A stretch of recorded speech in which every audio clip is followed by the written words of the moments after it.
Hello everyone, आपका welcome है मेरे पॉलिटिकल साइंस के लेक्चर सीरीज में। इस लेक्चर में हम 12th क्लास की पॉल साइंस बुक को कवर कर रहे हैं। इस लेक्चर में पॉल साइंस की first book contemporary world politics chapter number 2 को कवर करेंगे। So hey guys, my name is Vinod Kumar and this is my YouTube channel. If you like this video, so please keep love and keep support. Guys, ये इस chapter की second video है और आपने इस chapter की अगर first video नहीं देखी है तो आप उसको डिस्क्रिप्शन में दिए गए लिंक के थ्रू देख सकते हैं। इससे पहले वाले लेक्चर में मैंने जो ऊपर की 4 यूनिट्स है उनको कवर किया है। इस लेक्चर में हम नीचे की जो अंडरलाइन 4 यूनिट्स है उनको कवर करेंगे, like shock therapy in post communist regimes, consequences of shock therapy, tensions and conflict in former Soviet republics, India and post communist countries. ये जो चारों टॉपिक्स हैं ये काफी ज्यादा इंपॉर्टेंट है इस चैप्टर में और ये आपको एग्जाम में इनडायरेक्टली या डायरेक्टली पूछ लेता है, तो इसलिए आपको ये हेडिंग और ये टॉपिक्स पढ़ना बहुत ज्यादा इंपॉर्टेंट है। सो हम इस लेक्चर में इन्हीं सारे टॉपिक्स को डिटेल में कवर करेंगे। तो आइए चलते हैं हम अपने लेक्चर की तरफ। So let's move on. हमारी फर्स्ट हेडिंग है शॉक थेरेपी इन पोस्ट कम्युनिस्ट रेजिम्स। यहाँ पर सबसे पहले आपको यहाँ पर ध्यान देना है ये पोस्ट कम्युनिस्ट वर्ड पर। देखिए, अगर कहीं पर भी पोस्ट वर्ड यूज होता है तो इसका मतलब होता है कि बाद की बात हो रही है। लाइक शॉक थेरेपी जो कम्युनिस्ट सिस्टम था उसके बाद आया, तो उसके बाद में क्या दौर रहा, किस तरीके का एरा रहा, उसके बारे में हम जानेंगे। अगर पोस्ट की जगह अर्लियर होता तो हम कम्युनिस्ट सिस्टम से जो पहले का दौर है, जो पहले का एरा है, उसके बारे में जानते। तो यहाँ पर जस्ट कम्युनिज्म जब खत्म हुआ यूएसएसआर में तो उसके बाद में किस तरीके से वर्ल्ड में एक सिनेरियो बना, इस हेडिंग में हम जानेंगे। अपनी स्लाइड को स्टार्ट करने से पहले मैं आपको शॉक थेरेपी के बारे में एक छोटी सी ब्रीफिंग देना चाहता हूँ। शॉक थेरेपी ये एक ऐसा मॉडल था जो 1991 में आया, यानी कि कोई एग्जैक्ट डेट नहीं है, बट यह है कि 1991 के बाद में इसको लाया गया और इसको लाने वाले 2 बैंक थे, IMF एंड WB। अगर हम इसके एम की बात करें, इसका गोल क्या था, तो इसका पर्पस ये था कि जो 1991 में यूएसएसआर के देश डिक्लाइन हुए थे और उससे अलग होकर एक अलग इंडिपेंडेंट देश बने थे, तो उन देशों के पास में मनी की कमी थी, पैसा नहीं था उन देशों के पास में। तो उन देशों को लोन, डेप्ट, कर्जा देना और उस कर्जे के थ्रू उन देशों की हेल्प करना ताकि वो अपनी इकोनॉमी को दोबारा से सस्टेन कर सके। बट इसका जो इम्पैक्ट वो जस्ट इसके अपोजिट हुआ। काफी सारे देश डेप्ट में दब गए, कर्जे में दब गए, जिसकी वजह से उनको अपने देश में काफी बड़े स्केल पर एक गैरेज सेल स्टार्ट करवानी पड़ी। गैरेज सेल मीन्स उनको अपने बहुत सारे उद्योग धंधे मीन्स इंडस्ट्रीज को सेल करना पड़ा प्राइवेट कॉर्पोरेट्स को, जिसकी वजह से उन देशों को इकोनॉमिली काफी ज्यादा लॉस हुआ। तो शॉक थेरेपी से कहीं ना कहीं जो छोटे देश थे उनको काफी ज्यादा लॉस हुआ और इससे सिर्फ जो रिच और जो बड़ी कंट्रीज थी उनको प्रॉफिट हुआ है। तो आइए अब हम बढ़ते अपनी स्लाइड्स की तरफ। The model of transition in Russia, Central Asia and East Europe from authoritarian socialist system to a democratic capitalist system which was influenced by World Bank and IMF came to known as shock therapy. जैसा कि मैंने briefing में बताया, shock therapy IMF और World Bank के through लाया गया था और इसका पर्पस ये था कि ये जो रशिया के, central Asia and East Europe की जो कंट्रीज थी उनको इकोनॉमिली हेल्प करना, उनको पैसा प्रोवाइड करना, जिससे कि वो अपनी इकोनॉमी को दोबारा रीबिल्ड कर सके, यानी कि दोबारा से अपनी इकोनॉमी को चला सके। This process of transition was due to the collapse of communism. Shock therapy का आने का पर्पस सिर्फ यही था क्योंकि कोलैप्स ऑफ कम्युनिज्म, यानी कि कम्युनिज्म जो समाजवाद है वो पूरी तरीके से खत्म हो गया था और वर्ल्ड में जो कैपिटलिस्ट या पूंजीवादी जो आइडियोलॉजी है, जो विचारधारा है, उसको बड़े देशों के द्वारा सपोर्ट किया गया। There was need to make a total shift to a capitalist economy which mean rooting out completely any structures evolved during the Soviet period. Shock therapy का एक हिडन गोल ये भी था कि वो ज्यादातर देशों को कैपिटलिस्ट इकोनॉमी की तरफ मूव करे, यानी कि जो पूंजीवादी अर्थव्यवस्था है उसकी तरफ ज्यादातर देशों को ले जाना, जिससे कि जो अमेरिकन जो आइडियोलॉजी थी, जो अमेरिकन थिंकिंग थी, उसको पूरा करा जा सके। आप जानते हैं कि अमेरिका कैपिटलिस्ट पूंजीवादी अर्थव्यवस्था को सपोर्ट करता था और जब यूएसएसआर का डिक्लाइन यानी कि विघटन हो गया तो उसके बाद कम्युनिज्म पूरी तरीके से खत्म हो गया और कहीं ना कहीं जो अमेरिका है उसका एम वर्ल्ड में इम्प्लीमेंट किया जा रहा था और ज्यादा देशों को शॉक थेरेपी के थ्रू डेप्ट कर्जा देकर कैपिटलिस्ट बनाने की तरफ तेजी से काम हो रहा था। Shock therapy also involve a drastic change in the external orientation of these economics. और शॉक थेरेपी के थ्रू ये बहुत हद तक पॉसिबल था कि अगर जो देश भी इस मॉडल की हेल्प से हेल्प लेगा तो उसकी इकोनॉमी कैपिटलिस्ट यानी पूंजीवादी अर्थव्यवस्था बनने की संभावना थी। It also involve a breakup of the existing trade alliances among the countries of the Soviet block. और इसकी वजह से कहीं ना कहीं यूएसएसआर ने जो अपनी ट्रेड अलायंसेस दूसरे देशों के साथ में बनाए थे वो भी टूट रहे थे और अब वो सारी ट्रेड अलायंसेस बेकार साबित हो रही थी। तो आइए अब हम बढ़ते अपनी सेकंड हेडिंग की तरफ, कॉन्सिक्वेंसेस ऑफ शॉक थेरेपी, यानी कि शॉक थेरेपी के रिजल्ट आउटपुट क्या हुए उनको देखते हैं। The shock therapy brought ruin to economics and disaster upon the people of the entire region. Shock therapy उन देशों के लिए डिजास्टर बन के आया जिन देशों ने शॉक थेरेपी से लोन लिया था या कर्जा लिया था, और इससे बड़ी स्केल पर देशों की अर्थव्यवस्था चरमरा गई थी। इसका मतलब कि उनकी अर्थव्यवस्था बहुत ज्यादा बेकार हो गई थी। The value of Russian currency rouble declined dramatically, people lost their saving due to high rate of inflation. Russian rouble काफी तेजी से इंटरनेशनल लेवल पर उसकी कीमत गिर रही थी और लोगों ने अपनी सारी सेविंग्स खो दी क्योंकि वस्तुओं की कीमत बहुत ज्यादा थी। The government withdraw subsidy which pushed large section of the people into poverty. The middle classes were pushed to the periphery of society. लोगों से उनकी सब्सिडी को छीन लिया गया और काफी बड़े स्केल पर मिडिल क्लास को गरीबी की तरफ धकेल दिया गया, जिसकी वजह से उनके जो रिसोर्सेज थे, जो उनके साधन थे, वो खो गए और अब आगे चलकर उनके पास में अर्निंग का कोई सोर्स ना रहा। The construction of democratic institution was not given the same attention and priority as the demands of the economic transformation. उस समय देशों का ध्यान डेमोक्रेटिक इंस्टीट्यूशंस की तरफ नहीं गया, बल्कि उनका ध्यान इस तरफ था कि वो अपना इकोनॉमिक ट्रांसफॉर्मेशन किस तरीके से करें। तो इसी वजह से शायद लोगों की जो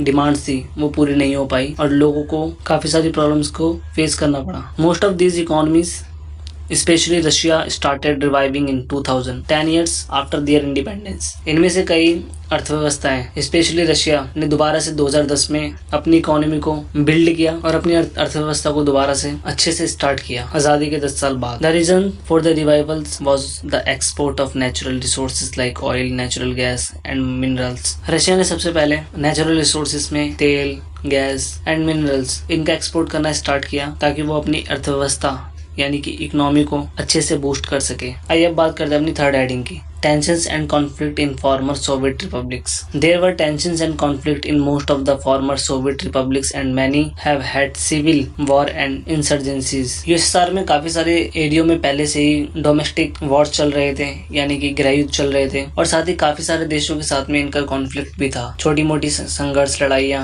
ये आम बात थी। In Russia two republics Chechnya and Dagestan have had violent secessionist movements. Chechnya और दागिस्तान में काफी बड़े स्केल पर सेपरेटिस्ट यानी कि अलगाववादी मूवमेंट हुए, जिनमें ये देश अपने आप को यूएसएसआर से अलग करना चाहते थे। Tajikistan witnessed a civil war for almost 10 years till 2001. The region had many sectarian conflict. Tajikistan ने लगभग 10 साल तक सिविल वॉर देखा, यानी कि गृह युद्ध देखा, और काफी सारे इस दरमियान सांप्रदायिक यानी कि रिलीजियस कॉन्फ्लिक्ट्स भी हुई, संघर्ष भी देखने को मिले। ये सब उस समय यूएसएसआर के अंदर हो रहा था और ये सारी चीजें कहीं ना कहीं यूएसएसआर के ग्रुप को वीक, कमजोर बना रही थी। Central Asia too became a zone of competition between outside power and oil companies. इस सब के दौरान जो सेंट्रल एशिया है वो भी जो आउटसाइडर्स थे उनके बीच में एक कंपटीशन का एरिया बन गया, क्योंकि सेंट्रल एशिया में आप जानते हैं कि ऑयल का प्रोडक्शन है वो काफी बड़े स्केल पर होता है और वॉर के लिए, युद्ध के लिए और आपको ऑयल की बहुत जरूरत पड़ती है। तो इसलिए सेंट्रल एशिया से डिमांड बहुत ज्यादा थी ऑयल की, और ये जो देश हैं वो central Asia,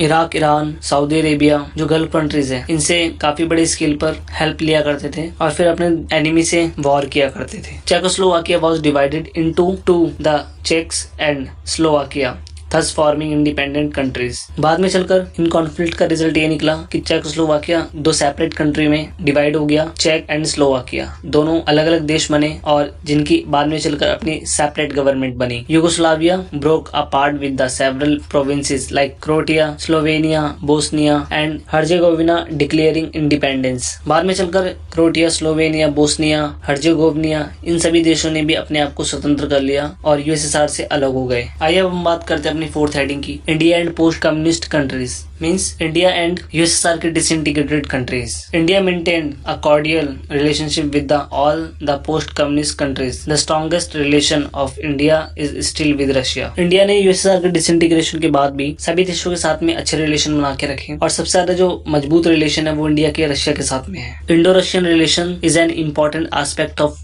India's foreign policy. Both the countries share a vision of a multipolar world order. India Russia relation Indian foreign policy का ही एक इम्पोर्टेंट पार्ट है और दोनों ही देश आज बड़े ही ओपन माइंडसेट के साथ में एक दूसरे के लिए काम कर रहे हैं। India got benefits from Russia over issues like Kashmir, energy supplies, access to Central Asia, balancing its relation with China. जैसे कि आप जानते हैं रशिया को वीटो पावर का राइट है। यूएनओ के अंदर टोटल 6 पार्ट्स हैं, जिनमें से सबसे इंपॉर्टेंट जो है वो सिक्योरिटी काउंसिल है। सिक्योरिटी काउंसिल के अंदर टोटल 15 मेंबर्स हैं और 15 मेंबर्स के भी 2 ग्रुप्स हैं। एक ग्रुप है परमानेंट मेंबर्स का जिसमें 5 मेंबर हैं और उनको वीटो का राइट है, और वहीं दूसरी तरफ नॉन परमानेंट मेंबर है जिसके अंदर 10 मेंबर्स होते हैं और जिनका इलेक्शन एवरी 2 ईयर्स में होता है। तो कई बार इंडिया को रशिया की वजह से काफी मैटर्स पर, कई मुद्दों पर फायदा हुआ है, जैसे कश्मीर, एनर्जी सप्लाई को लेकर, सेंट्रल एशिया में एक्सेस को लेकर, और चाइना के साथ में हमारा किसी भी तरीके का विवाद होता तो उस समय पे रशिया एक बैलेंस कायम रखता है हम दोनों देशों के बीच में। तो ये काफी सपोर्टिंग है। रशिया स्टैंड टू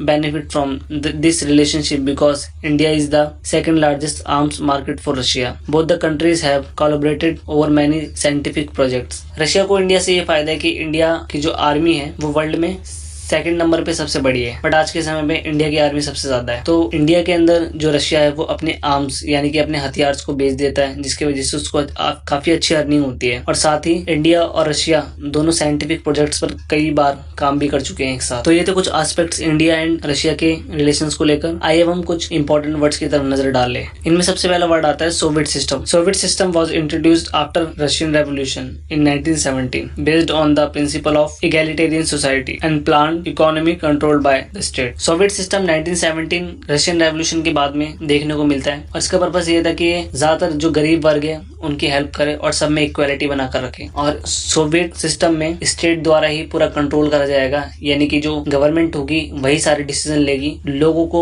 किसी भी तरीके का डिसीजन लेने का कोई राइट नहीं था या नहीं होता है। Socialist bloc. The East European countries were known as socialist bloc because these countries were liberated from the fascist forces and their political and economic system were based on this bloc only. East European countries यानी जो पूर्वी Europe के देश थे उनको socialist block कहा जाता था, जिनको यूएसएसआर ने फासिस्ट फोर्सेस से आजाद करवाया था और बाद में चलकर उन सब ने यूएसएसआर की इकोनॉमी को अपना लिया, तो इसलिए इनको सोशलिस्ट ब्लॉक कहा जाता है। और आगे चलकर इन लोगों ने 1955 में वार्सो पैक्ट बनाया जो कि एक मिलिट्री ग्रुप था। Capitalist economy. In this economy land and productive assets are owned and controlled by the capitalist. ये एक ऐसी व्यवस्था होती है जिसके अंदर जो जमीन होती है और जो उत्पादन के साधन होते हैं वो प्राइवेट फर्म्स या इंडिविजुअल्स के थ्रू चलाए जाते हैं। इसमें किसी भी तरीके का कोई गवर्नमेंट का रोल नहीं होता। अगर मैं कोई बिजनेस ओपन करना चाहता हूँ तो उसका प्रॉफिट सिर्फ मेरे को ही होगा, तो इसे हम कैपिटलिस्ट इकोनॉमी बोलते हैं। Unipolar system. Affairs at international level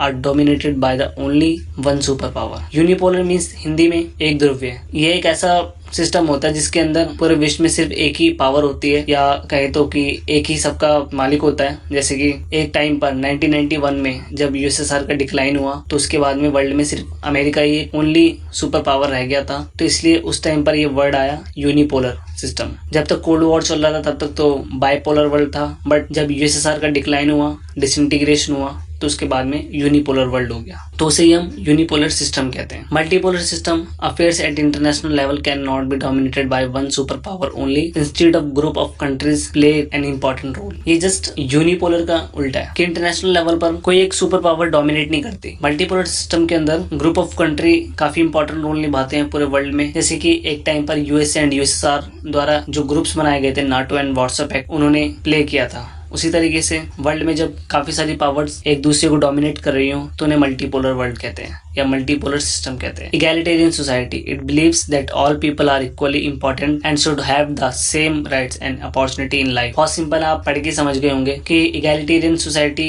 एक ऐसी सोसाइटी होती है जिसमें सभी लोग समान होते हैं और सबके राइट्स भी सेम होते हैं और उनको लाइफ में आगे बढ़ने के मौके भी बराबर मिलते हैं। Largest garage sale. It was resulted due to the shock therapy to under value the valuable industries of USSR to sell them at throwaway prices. Garage sale basically बोलते हैं, शॉक थेरेपी जब आया था 1991 या 2 में, तो उस समय काफी बड़े स्केल पर यूएसएसआर की जो डिक्लाइन कंट्री थी उन देशों ने यूएसएसआर के थ्रू लोन या कर्जा लिया था और वो कर्जा बाद में वो चुका नहीं पाए, जिसका रिजल्ट ये हुआ कि बहुत सारी जो वैल्यूएबल इंडस्ट्रीज थी उनको काफी सस्ते रेट पर, काफी चीप रेट पर बेच दिया गया और जिसकी वजह से जो मार्केट्स थी वो पूरी क्लैश हो गई और इसे ही हम गैरेज सेल कहते हैं। Shock therapy. The model of transition from authoritarian socialist system to a democratic capitalist system in Russia, Central Asia and East Europe under the influence of the world Bank and IMF। ये एक ऐसी policy थी जिसके अंदर IMF and world Bank के through जो USSR की disintegrated country थी उनको एक तरह से एक इकोनॉमिक हेल्प देना, और जिनको